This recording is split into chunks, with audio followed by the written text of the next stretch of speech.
শরীয়তপুরের জাজিরায় পদ্মার ভাঙনের সবশেষ খবর জানাতে আমাদের সাথে যুক্ত হচ্ছেন সহকর্মী শহীদুল ইসলাম পাইলট।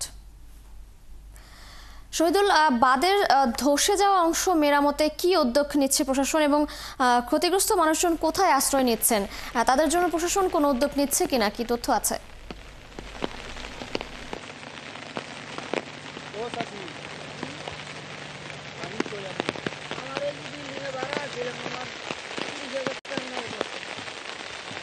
আমি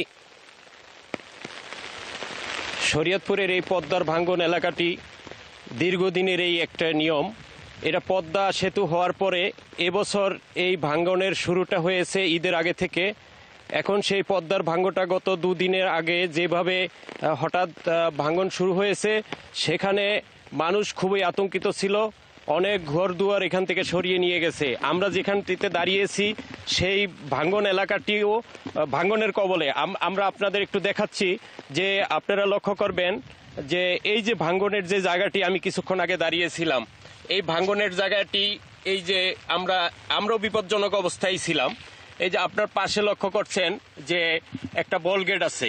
পানি উন্নয়ন বোর্ডের অতিরিক্ত প্রধান প্রকৌশলী আসার পরে ওনার যে উদ্যোগ নেওয়ার কথা ছিল, সেই উদ্যোগ অনুযায়ী উনি সেই ভাঙ্গনের প্রতিরোধে তারা বালু ভর্তি বস্তায় সেখানে ফেলে ভাঙ্গন রোধের চেষ্টা চালিয়ে যাচ্ছে।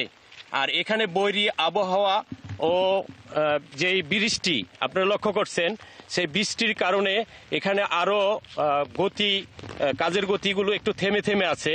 তো আপনারা লক্ষ্য করছেন যে বালু ভর্তি যেই বস্তাগুলো এখানে ফেলে রাখছে, সেগুলোর কারণে কিছু কিছু প্রতিরোধ হচ্ছে। আবার এখানে আবার ফাটলও লক্ষ্য করা যাচ্ছে। এই যে আপনারা দেখতে পাচ্ছেন এই যে ফাটলটা, তো মূলত আমাদের এখানে যে পদ্মার পাড়ের মানুষ আতঙ্কে আছে এবং সে ভোর থেকেই তারা হেঁটে চলাফেরা করতেছে। আসলে কি অবস্থা, কোথায় যাবে, এই যে গাছগুলো কেটে নিয়ে এইভাবে রেখেছে।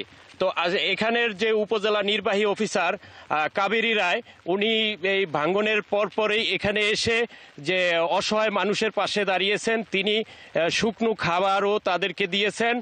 আর এছাড়া জেলা বিএনপির সাধারণ সম্পাদক সর্দার একেম নাসির উদ্দিন কালু, তারপর এখানের বড় একটা এনজিও আছে এইচডিএস এর প্রতিষ্ঠাতা মুজিবুর মাতবর সহ ঊর্ধ্বতন কর্তৃপক্ষ অনেকে এখানে এসে ভাঙ্গন কবলিত এলাকা পরিদর্শন করে যাচ্ছেন। তো এখানে যেভাবে বৃষ্টি পড়ছে, সেই ক্ষেত্রে তারা আতঙ্কিত হওয়ারই কথা। আর আপনারা দেখানোর চেষ্টা করছি, বৃষ্টির কারণে দেখা যাচ্ছে না ওই পদ্মা সেতুটা সন্নিকটেই।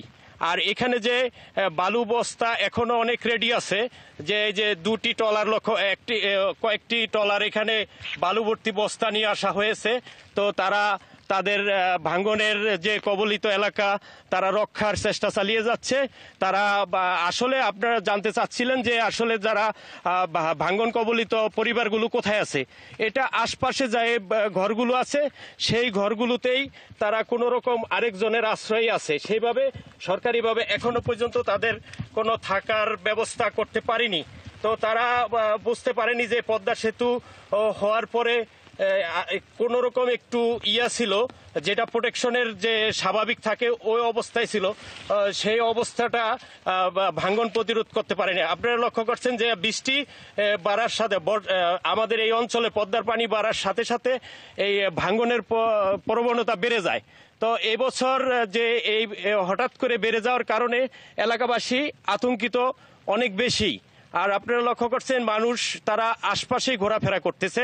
তাদের কামনা যে আসলে এখানের প্রশাসন এবং ঊর্ধ্বতন কর্তৃপক্ষ যাতে ভাঙ্গন প্রতিরোধে এগিয়ে আসে, এই প্রত্যাশাই তারা আশা করতেছেন। সঙ্গে থাকবেন, খোঁজখবর রাখতে থাকুন। নিশ্চয়ই পরবর্তী সংযোগে আমরা এ বিষয়ে আরো বিস্তারিত আপনার কাছ থেকে জানতে পারবো।